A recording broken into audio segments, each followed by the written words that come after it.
votes in that thing.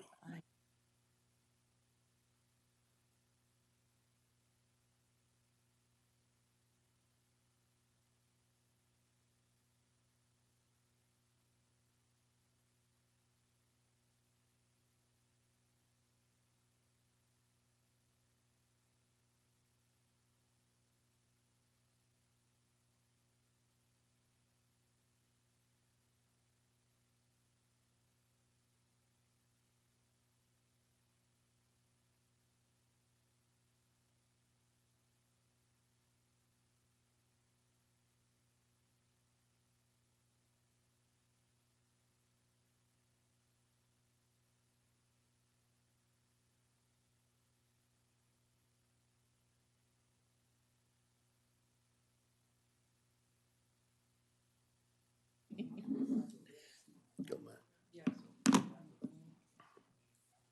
I buy those first, so. I buy shoes first, so.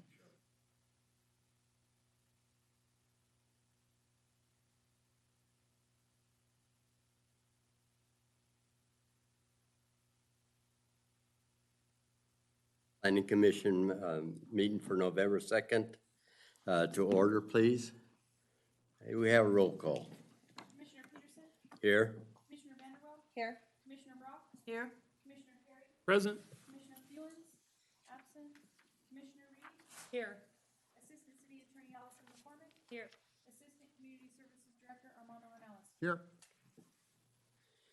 We'll move on to public comment. No, as I see none public comment, we will move on to approval of the agenda. Mr. Chair, Yes, move for approval of the agenda.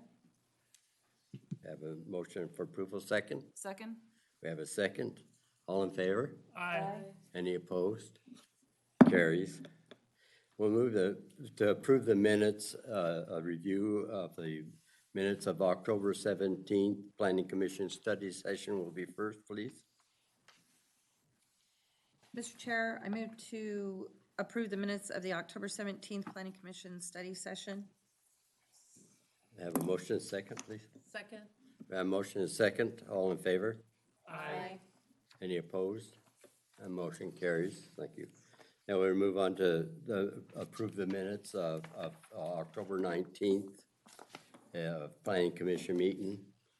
Mr. Chair, I move for approval of the minutes of the October 19th, 2017 Planning Commission meeting, but there does need to be a correction on page 6, second paragraph. Instead of Chairman Vanderwell, for it to read Commissioner Vanderwell. Correct. Can we have a second with the condition correction? Second. Have a motion and a second. All in favor? Aye. Aye. Any opposed?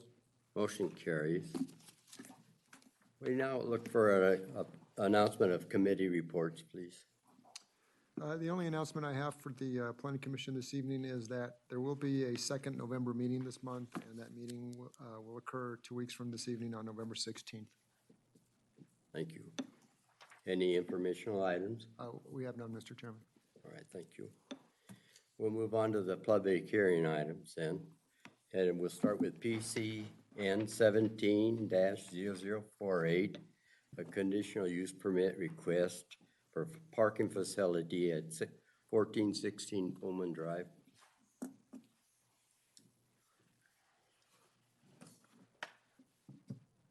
Good evening, Planning Commissioners. Karen Melby, Development Service Manager. Before you today is a conditional use permit request to allow for a parking facility on a site that's 0.76 acres in size in the mixed-use district, mixed-use commercial.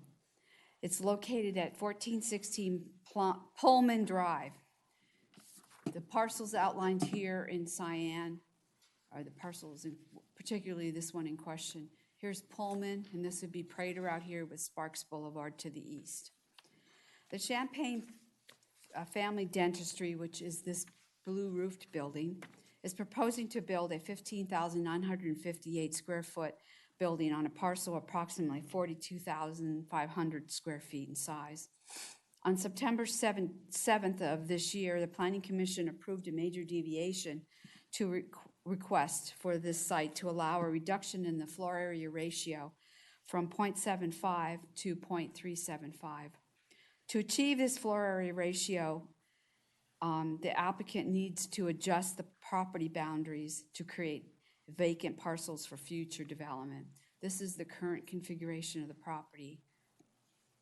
This illustrates the boundary changes. They'll be moving the boundary around like this and keeping the detention with this parcel. This is the particular parcel in question.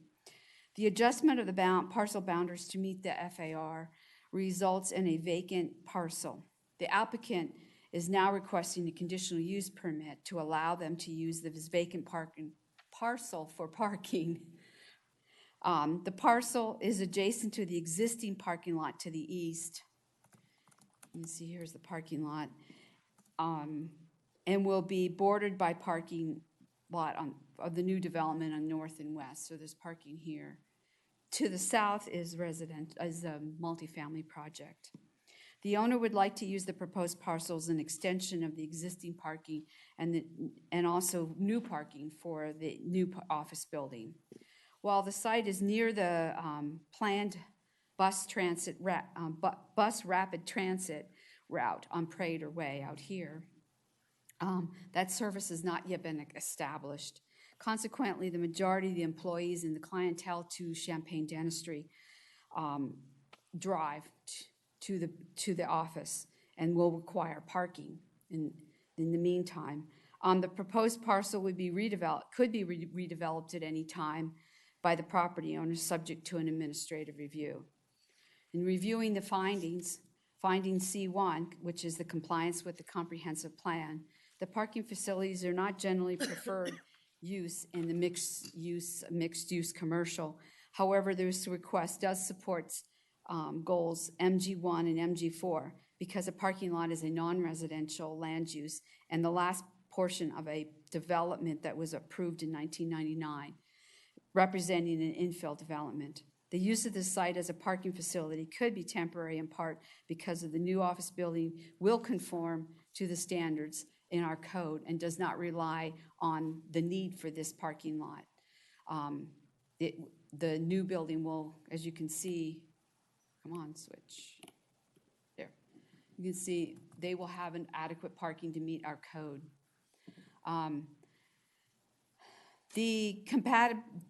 Finding C2 is the compatibility with the adjacent uses and properties. To the north, west, and east, the adjacent properties have been developed as commercial. It's all part of the Marina Marketplace Shopping Center. To the south is a multifamily development. Staff believes that the development of the site as a parking lot is compatible with these since it is an extension of the existing commercial development. Finding C3, which is the impairment of natural resources. The site is graded and is intermittently used as a parking for the adjacent uses. It is staff's opinion that development of this as a parking lot will not further impact on the natural resources. Paving the parking lot will actually reduce the dust created by the illegal parking that happens now on that dirt parcel. Finding C4, the availability and need of affordable housing. The proposed development of this site as a parking lot does not remove any housing. The proposed parking facility is a support to the existing office and also will be a support to the new office building to the west. Finding C5, which addresses identified impacts. The only impact that we've discussed is the parking situation. The applicant supplied a parking analysis showing that it's a greater demand for their parking for their use than actually is in our code. And our code, if you'll remember, is only a minimum parking requirement. So that is why the applicant feels they need this parking lot. Finding C6, public notice was published in the Reno Gazette-Journal on October 19th of this year. 49 notices were mailed out to the neighbors at within 500 feet of the subject property. The Planning Commission functions as the public hearing per the NRS and Sparks Municipal Code. Staff is recommending approval with 4 conditions, which is attached in your staff report. This concludes my presentation. I'm available for any questions. Any questions? Thank you, Mr. Chairman. Karen, what, going back to the planned BRT service, what plan states that BRT service will be extended in this area?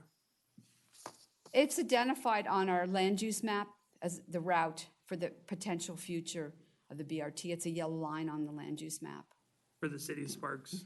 the Okay. adopted comprehensive plan land use map. Thank you. Anything further? If not, thank you, Karen. The applicant representative here.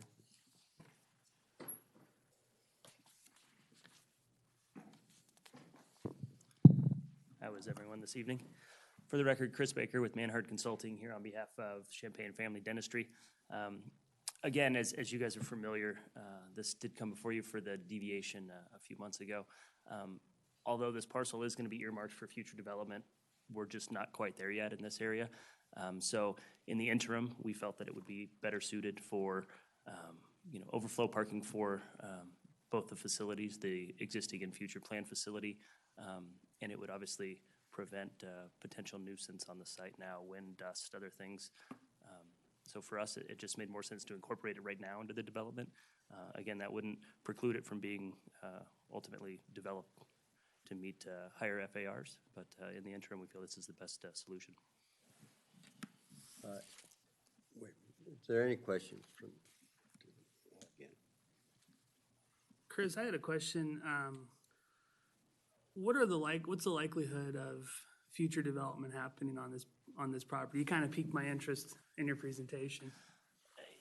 We would hope, to be honest with you. And I think as transit, increases there, as other parcels other residential parcels in the area are built up at higher densities, and there is a need for more employment-based, buildings, especially in that area. I think that would be our goal, but right now, truthfully, I don't think we're there. And the parking code, although we meet it, as currently configured, ITE is about half of that. And our actual demand, just look at the aerial. We would hate to create a situation where we're underparked, especially when we have a vacant dirt lot there. You know what's going to ultimately happen. People are just going to try to park there anyway. So we figured in the interim, make it a nice cohesive part of the current facility, and if hopefully in the future, development is warranted there, I'm sure the Champagnes would love to sell it to somebody. So. Thank you. anything else? Thank you, sir. This being a public hearing item, I'll open a public hearing. Anyone who wishes to speak on this item may do so now. If not, I'll close the public hearing and bring it back to the commissioners for a discussion and a possible motion, please. Any discussion? Discussion, if I may, Mr. Chairman. As a resident within 500 feet of this proposed project or conditional use permit, I'd like to kind of repeat my comments that I said in September when we were reviewing the major deviation request. It's pretty clear to me that from looking through the 4th Street Prater Way corridor study that the likelihood of BRT service coming out this far is pretty low, and I don't think that the floor area ratios and the dwelling units per acre that are part of our plan are really compatible with the characteristics of the neighborhood. And I don't think it's gonna. I disagree with the policy. With that being said, I'll get off my high horse with respect to the proposed conditional use permit. I concur with staff that the project would help advance goals in MG1 and MG4. And I think in particular with office, we need a lot more office in Sparks. This is a good infill project. Champagnes are a Sparks-based business, and I think this will be a great addition to the neighborhood. Any further discussion? If not, would anyone care to make a motion? Mr. Chairman, I'll make a motion. All right. I move to approve conditional use permit CU 17-0007 associated with PCN 17-0048, adopting findings C1 through C6 and the facts supporting these findings as set forth in the staff report, subject to the conditions of approval 1 through 4 listed in the staff report. Very well, I have a motion. We have a second? Second. We have a motion, a second. Any discussion? If not, all in favor? Aye. Aye. Any opposed? Motion carries. Now move on to the CA 3-17, an ordinance amending the Title 20 of the State Municipal Code. Greetings, Mr. Chair, Sparks Planning Commission, Jim Rundle, Planning Manager, here to present a handful of amendments to the zoning code for the city of Sparks. In 2011, the city of Sparks initiated on a comprehensive overhaul of the zoning code of the Sparks Municipal Code, which we often refer to as Title 20, or others as the zoning code. At that time, in 2011, Sparks had adopted a three-phased approach, which included some quick fixes to the municipal code, and then ultimately a phase 2 process where we identified an analysis of the zoning code. During that analysis of the zoning code, we were directed from the City Council and the Sparks Planning Commission to identify barriers to development. Phase 3 of that three-phased approach substantially overhauled the Title 20 and changed it from the 100 plus chapters that you used to have to the 8 or so chapters that you have in the municipal code today. It also reduced a substantial amount of conditional use permits that went to administrative permits. And in June of 2015, after numerous workshops, stakeholder meetings, and team meetings, the Sparks Planning Commission recommended to the Sparks City Council to approve the new Title 20. And in August of 2015, the Sparks Council adopted the Title 20 as the new ordinance for the city of Sparks. Staff has now been utilizing that along with the public for approximately 2 years. And through utilization of that, of the zoning code, we have identified a handful of amendments that you have in front of you today for consideration. In your packet, you received a lined out and a strikeout version along with text with different colors to show where the proposed language is. Now I'm going to take the opportunity to run through those proposed amendments. In Chapter 2, which is the use section and includes the use table, staff is proposing to permit multifamily development in the C1, C2, and TC zoning districts. On Tuesday, a question came up regarding why this request is being made, and it's staff's opinion that this was simply omitted in the original proposal. This used to be permitted in the old zoning code, and when you're dealing with a matrix of this size, simply missed a couple of Ps for permitted in that matrix. So we're proposing to reestablish that as a permitted use. We are also proposing to remove the asterisk next to group homes and liquor stores. The asterisk in that use table stands for a reference in Chapter 3, the use standards. There was never intended to be use standards for group homes or liquor stores, and they got somehow put on there, and they need to be removed. We're also proposing to permit hotels or motels greater than 20 units in the downtown Victorian Square of the mixed-use district. This also was discussed on Tuesday's study session, and we identified that the Nugget Resort is currently a non-conforming use and grandfathered as a formerly legally conforming use. Again, this was not the intention. It was just simply a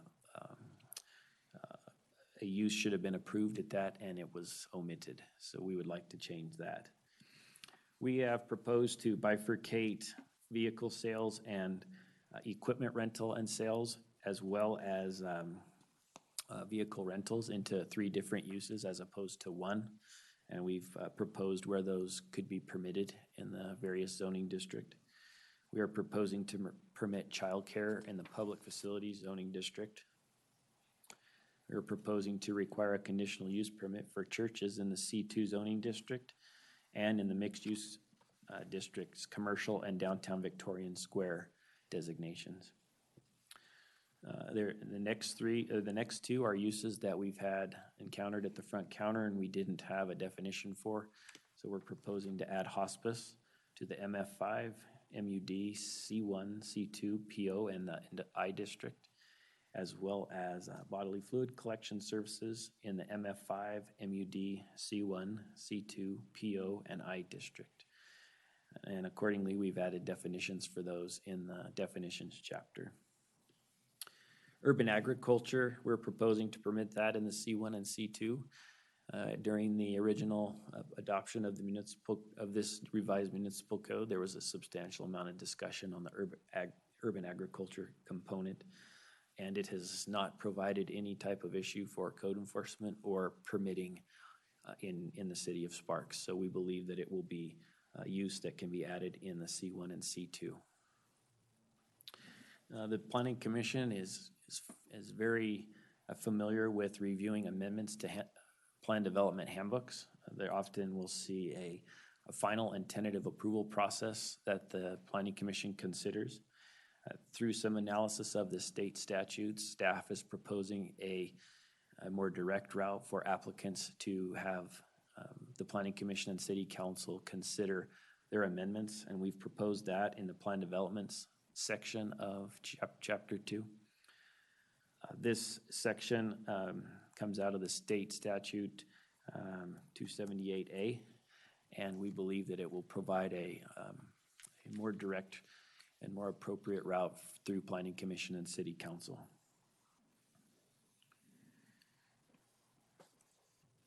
Something that, again, the Planning Commission is very familiar with is marijuana uses. Staff is proposing to amend the operation hours for uses associated with with marijuana uses, not just medical anymore, as well as the loading and unloading hours. As discussed on Tuesday, we believe that is appropriate due to discussions with the police department and the businesses associated with those uses in Sparks.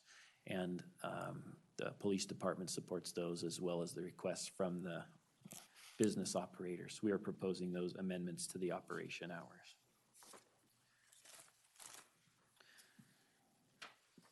Another component in Chapter 3 that has been very successful for the city of Sparks is the temporary use permit process.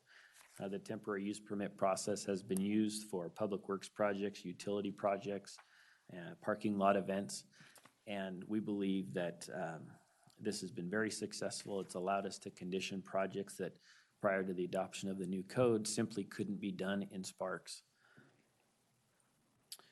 What we would like to propose in addition to the current temporary use permit section is to identify a section for temporary use permits associated with a nonprofit. We discussed on Tuesday that this comes out of a request for, say, Girl Scouts wanting to sell cookies at a local grocery store. Currently, there is a substantial process that they have to go through. Boy Scouts are very similar, or a high school event, a charity event, say the cheerleaders wanting to do a car wash at a local gas station. The amount of work they have to go through to permit that legally is maybe over the top, I guess someone might say. And so we're proposing an amendment here that if you can prove you're a nonprofit and comply with those conditions, you do not have to come in and get a temporary use permit. You'd simply have to comply with the conditions as listed in the municipal code. If it were to be approved and we get a complaint through code enforcement, we could simply go out there with the list of conditions and show them what they need to do to comply. We assume if they're in broad daylight and they're conducting a car wash or selling cookies, they probably have the property owner's permission. So we believe that will provide an efficiency for those wishing to conduct those types of uses. Another component that we would like the Planning Commission to consider amending that they may remember is the addition of chickens and bees came in the original code amendment from 2 years ago for the new Title 20. One of the standards for the keeping chickens in the city of Sparks is that you have to provide a coop for them. The standard currently requires the chickens to stay in the coop at all times, and that was not the intent. The intent was that they had to stay in them at night. So we're proposing to add the word "at night" into that standard. Along those same lines, and the apiary use for bees, it currently says that you shall provide a flyway. We have had 2 code enforcement inquiries on what that means, and we are proposing that a 6-foot fence acting as a flyway language be included to provide more direction to what is expected of someone conducting that or a neighbor who sees the use going on. The next chapter in the municipal code we're proposing some amendments to is Chapter 4. In some of those amendments that I'll highlight is we are talking about amending the landscaping section. Plan developments currently are not governed by the landscape section unless specifically identified in that respective handbook. It also identifies that the landscaping ordinance does not apply to single-family residential. But in Title VII of the Sparks Municipal Code, which the Planning Commission does not really ever get into, the City Council in the last 2 years adopted an ordinance that requires a certain portion of the ground to be covered. It's basically the landscape maintenance for single-family residential or all properties in the city of Sparks. So we currently have 2 ordinances fighting each other. One saying you do not need any landscaping and the other one saying you do need landscaping. So we are proposing to amend this section to remove the reference to single-family residential and reference Title VII for what the requirements for single-family residential are. Next section in the Chapter 4 of the municipal code is that we are proposing amendments to is the parking requirements. As we discussed on Tuesday, downtown Victorian Square has a parking district. That parking district was created to provide incentives for certain uses down in the Victorian Square area. Those uses may be permitted without the requirement to provide off-street parking that the same use would otherwise be required outside of the parking district. The parking district we are proposing to amend to add retail uses to be exempt from off-street parking requirements. And we are also proposing to remove medical office from having the exemption. We believe that medical office should have to provide their own parking for the use if they choose to locate in Victorian Square. The next chapter we're proposing amendments to in sequence is the administration section. The Planning Commission has become familiar with reviewing annexations and amendments to comprehensive plans and those types of items. On the annexation that occurred approximately a year ago, there was some discussion on what the Planning Commission's ability to do on that annexation was, and the municipal code clearly specifies that the Planning Commission is currently limited to a recommendation of approval or a recommendation of denial. Staff has been in front of the Planning Commission testifying that not enough information was available to make a recommendation of approval at the time that the applicant chose to move the project forward.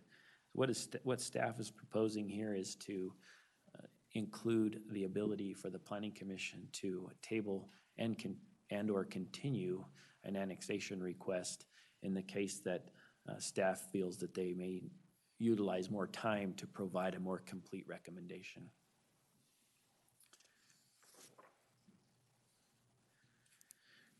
As this Planning Commission just considered in the previous item that Karen provided a presentation on, previously the Planning Commission has made comment on the condition regarding, or not the condition, the finding regarding housing in conditional use permits.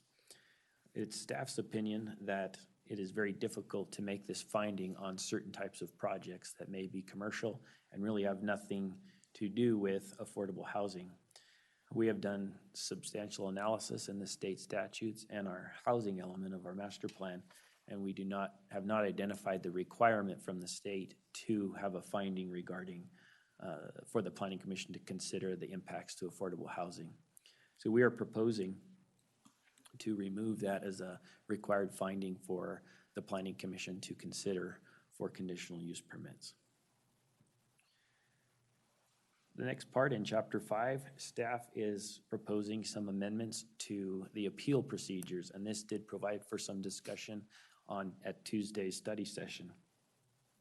The Planning Commission very recently reviewed a request for a rezoning or plan development amendment. It depends on how you looked at it, but up in the vistas, and a substantial amount of public testimony came to that meeting. Ultimately, that request was appealed to the city council. Unfortunately, there is no mechanism or requirement for the people who came and provided that testimony to be renoticed that it was appealed and it was going to go to a city council meeting. So staff is proposing the Planning Commission consider amending the code to have staff renotice an appeal in the same manner it was noticed as it went to Planning Commission. So if it was a conditional use permit and it was appealed to city council, we'd renotice it with the same conditional use permit zoning requirements. If it was a master plan amendment, we'd renotice it similar to how we noticed the master plan amendment, so on and so forth, depending on that type of appeal. Along the same lines with the appeal procedures, we're proposing that currently the code requires the appeal to be heard at the very next available city council meeting. That requirement is disingenuous to the process because it does not provide staff to put together a thorough staff report for the city council to consider, including the report of action of the Planning Commission's actions or the sentiment of the planning commissioners, because the hearing can be too quick to turn around an appropriate staff report. So staff is proposing that the language be amended to say that the appeal shall be heard within 30 days of when the appeal was received. That brings us to Chapter 8, which is the definitions section of the municipal code, and staff has, these definitions are either related to a new permitted use that we talked about in Chapter 2, or some amendments that we have, the assistant planner or senior planners have identified at the front counter as being a little bit vague, and we believe this can provide a clear direction to the public. Those include amending the accessory structure, adding bodily fluid collection services, clarifying definitions for setbacks. The setback definition clarification is most appropriate or is needed for corner lots. Oftentimes, you live on a corner lot, your house may be fronting on what the municipal code currently considers as the side, which remakes your backyard a side yard, and you look at it and it's not the side yard, it's not the backyard. This would give staff the ability to make that administrative decision that that's not the backyard, and their setback can be 20 feet in the back, and they can have a patio cover instead of it being 7.5 feet in the back. We've added a definition of hospice, of hospital, and then we've added a definition, proposed a definition for all of those and vehicle rentals as well. The process of amending this code is, as I said, is a result of utilizing the code for 2 years, considering Planning Commission's discussions at numerous different entitlement requests or public hearing requests. We believe this new code has provided efficiency, predictability, and flexibility for the city of Sparks. We believe once the amendments are adopted, it will just continue to enhance the application of the revised Title 20. Today, the Sparks Planning Commission is acting in an advisory capacity to the Sparks City Council and will ultimately be responsible for making a recommendation to the Sparks City Council. Any of the amendments could be amended, any other things could be amended or changed, and the City Council will review those considerations during a first and second hearing. At the Tuesday study session, there were some other items that I haven't touched on in my discussion to this point. There were commissioners that requested some amendments be considered and brought forward to the discussion today. In the temporary use permit section, it was identified on page 125 of, not one page 125 of your packet, but it's page 125 of the municipal code. It is the temporary use permit section, and it's the applicability section. And what I'm proposing, based on the discussion from Tuesday, is that we add a number 4, which would make the current number 4 go to number 5. And that number 4 would say, for special events that occupy right-of-way or public property, please reference Title IX of the Sparks Municipal Code. Special events are what we see in Victorian Square, and the intent in the discussion on Tuesday was that we didn't want someone who wanted to do a parking lot festival get confused with a special event. So when they looked in the temporary use permit section, it would also reference Title IX. They would be able to look in Title IX and say, okay, that's not what I'm talking about. I'm not talking about closing off Victorian. I'm talking about hosting a whatever it may be, a outdoor event for my patrons, and I'll get a temporary use permit. So we're proposing that amendment. Another item that was brought up that the commission thought could provide clarification was in the construction hours. This is on page 153 of what is the municipal code. And the proposal was add to number 3.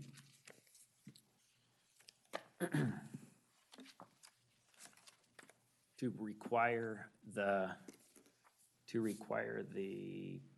after the construction hours, it would say, and provide a project contact with a contact number available 24 hours a day, 7 days a week. And I think that came through the chair's request. And lastly, a discussion that was spoken to from Commissioner Carey's perspective on the definition, on a definition that's on page 279 of the municipal code. This was not proposed to be amended, but Commissioner Carey identified some proposed language for the Planning Commission to consider. And what I have proposed is that the definition would say, includes but is not limited to any object, building, structure, site, area, place, sign, landscape feature, record, or manuscript which is listed on or is eligible for listing on the national, state, and or Sparks Register for Historic Places. And those are what I believe, or what I remember to be the requests for from the Tuesday study session. And that concludes my presentation, Mr. Chair. Thank you for that. Any questions from the commissioners to staff? Mr. Chair. I'll let you- Thank you, Mr. Chairman. I had a question concerning the proposed amendment. Page 75 of the code, plan development section, it's like 20.02.012, section G.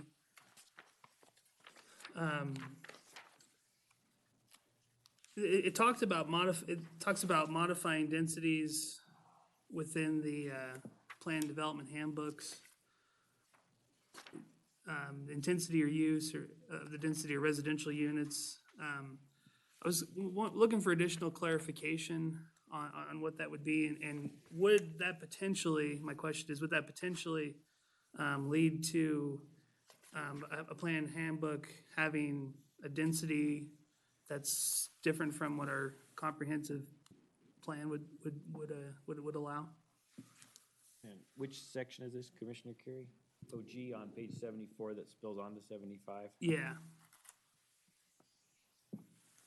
And you're talking about number 2C. 2C.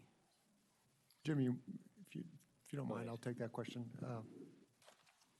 Chairman Peterson, Commissioner Carey, members of the Planning Commission. To your specific question as to whether something could be permitted in excess of the what is designated on our comprehensive land use map, that plan, the comprehensive plan would have to be amended before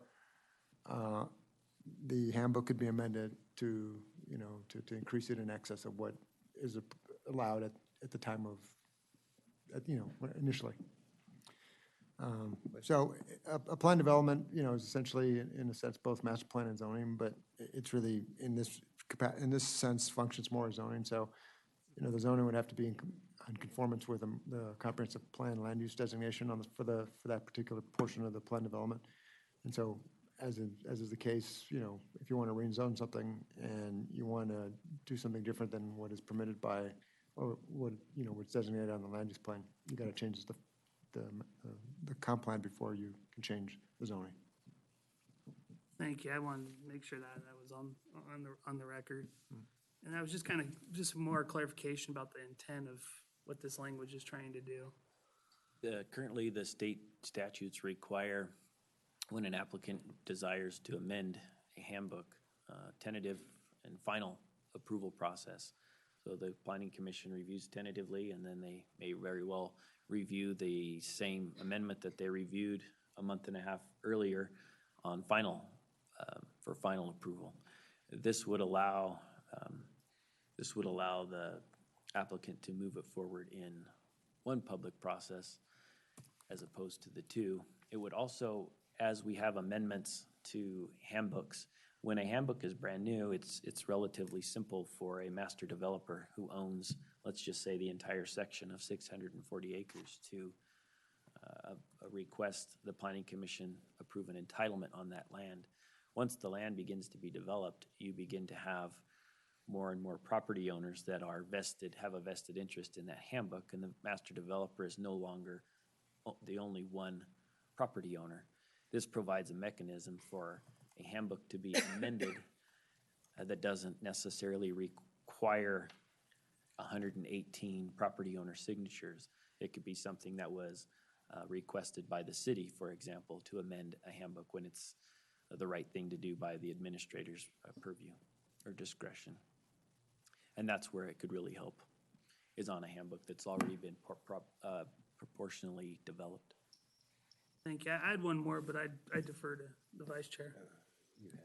I just have a couple. On the annexation, can staff recommend a continuance because there's not enough to make a decision? Staff could recommend a continuance to the planning commission because now it would be a decision the planning commission has afforded to them.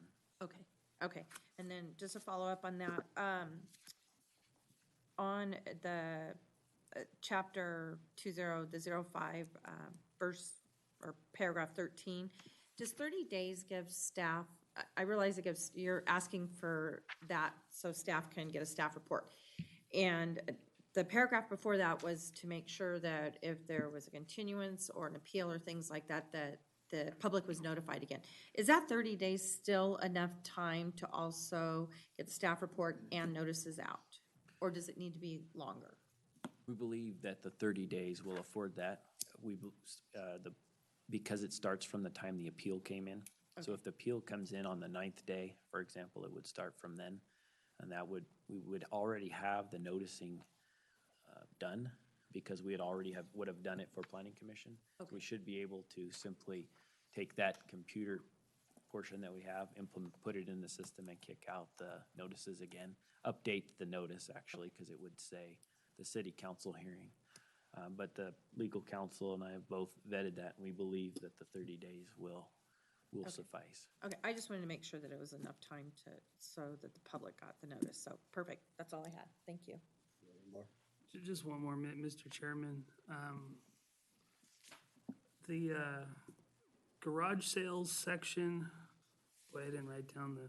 Temporary use permit section, garage sales. So it's 20.03.040, section D. Okay. It states that it's subject to the following conditions. Mm-hmm. Are there any conditions regarding for use of a garage sale? There's 3 conditions currently for garage sales. They haven't been proposed to be amended. They're colored because their numbering changed in the municipal code. Okay. The 3 conditions are that it cannot exceed 72 hours. It can't occur more than twice in a 6-month period. That it shall not occupy anything in the right-of-way or inhibit the street or sidewalk, and that you do not need to need to come in and get a temporary use permit to do that. Okay, sorry, the coloring threw me off. Oh, yeah, a lot of these have color, and it's the way it prints out because we added sections at the beginning to amend it. Thank you for not using red. Anyone else have any questions? Oral explanation. I have. Yes, One. Commissioner. You mentioned at the study session, the typos you can correct. Correct. Does this go from us now, whatever motion is made on this, straight to this the city commissioners, It will go directly to the Spark City Council. city council, excuse me. You can't, as we understand these, and they have been introduced to us, there can not be any further modification or anything else on them. At the city council level? No, that must be acted on by this planning commission before it goes to the city council. I don't understand, Commissioner, what you're asking. Suppose you go back and review these, and as you're rewriting them to submit them to the city council, that you find out that there is some modification that you might want to make to some of these amendments. Then, in that case, what would occur is during the presentation at the city council level, I would propose that the city council consider adding that in addition to the planning commission's recommendations. Very well. It was so often, in my past relations, some of these codes and statutes have been passed, and then somebody says, well, no, they turn them back, and they redid them, and they were approved, but they're not approved because the staff went back. I'm not saying that any of this is about to happen. I just would like to make sure that these things, if they do go from us to the city council, that if you have found a modification in there, that they have to approve that with that condition on there also. That you didn't propose or adopt. Yeah. Yeah, that it would be done in a public process, and then what happens is the ordinance has to be with the clerk, and the clerk ultimately sends that ordinance off to a company that administers the Muni Code. So really, that can't happen. Your theory or your concept can't happen because the Muni Code system is not done in-house, so they simply take the ordinance and they amend it as the ordinance was approved at that council meeting. Don't misunderstand me, it isn't my theory. Oh, okay. John Q. Public comes back with this many times. Well, that can't happen in this case at Sparks because the ordinance is done by the clerk, and then that is sent off outside to be updated into the Unicode system, which is a public document on the website. So it would be difficult to do that. I suppose if someone really wanted to, they could find a way. But if there is something that an applicant or a stakeholder identifies in the code in the next few weeks that we have not proposed to the City Planning Commission, and we think it's appropriate for the City Council, we would propose it during the presentation portion of the City Council's public hearing. Thank you very much. Any further? If not, this is still a public hearing item, and I will open the public hearing. If no one there, I'll have to close the public hearing and bring it back to these commissioners for a discussion and a possible motion, please. Mr. Chairman, I'd just like to make a comment, if I may, please. It's apparent to me that staff worked very thoroughly and diligently on this effort, and I just want to say that I really appreciate the changes that you made. I think they were necessary. And thank you for updating that. Thank you. And putting that work into the project. So I think it's written a lot better. Thank you. Any further comment? Thank you, Mr. Chairman. I'd echo Commissioner Reed's comments on that. I think it's good policy that we're continually updating our code on a somewhat regular basis. I do really like the appeals changes that we're proposing. I think that could have come and helped with some items that this commission's had appealed to the city council. I think with respect to the sending out the notices, again, after appeal to the public is good public policy. It provides a good transparency for the folks interested in the project. And then with respect to the 30-day timing on an appeal, I do agree that, you know, it's important to give our staff additional time to write staff reports and make sure that the city council has full information. Then I think it's also important that the city council gets the full information on the decisions and recommendations from this body. I know that a lot of the time with the way it is now, they're not getting the complete picture. So I think, you know, those two I'd really like to highlight, and I think your proposed language on the definition of historic resources is adequate to what I was looking for. Okay. Yeah, I'd like to add a comment on it. I appreciate all the work you've done on it, and I, like my colleagues on here, agree that many of these things are fine tuning it to a great extent, and many needed items. I'm especially taken with that hospice being put in there. That's quite needed. So that's my comments. I have one. Go ahead. I'd like to say thank you also. Staff has done a tremendous job, and from being a planning commissioner at a previous jurisdiction, this is refreshing for me, and it's easy to read, easy to get the information, and it's nice, thorough information, so thank you so much. So with all of that, if the discussion is over, I will entertain a motion. Mr. Chair, I'm prepared to make a motion. All right. I move to forward a recommendation of approval to the City Council of the code amendment associated with CA-3-17. Have a motion. Have a Second. Second. On a discussion. One point of clarification on the motion.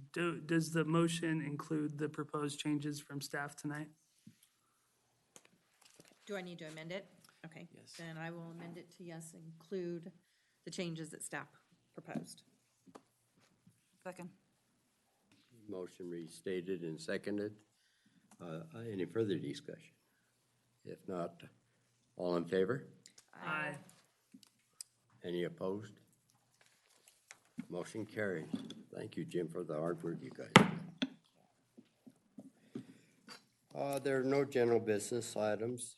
Again, now have to open this for the public comment. Anybody's got 3 minutes, now's your time. Karen, you know. Any comments from the commissioners? One quick one. I know we were talking about the Victorian Square Parking District earlier today.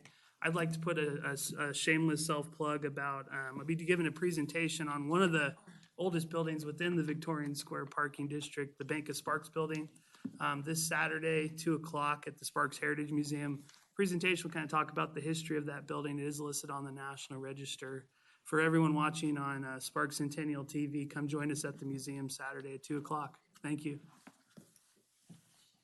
Any further comments from the commission? If not, I guess I can adjourn this meeting. Yes, Thank you. thank you.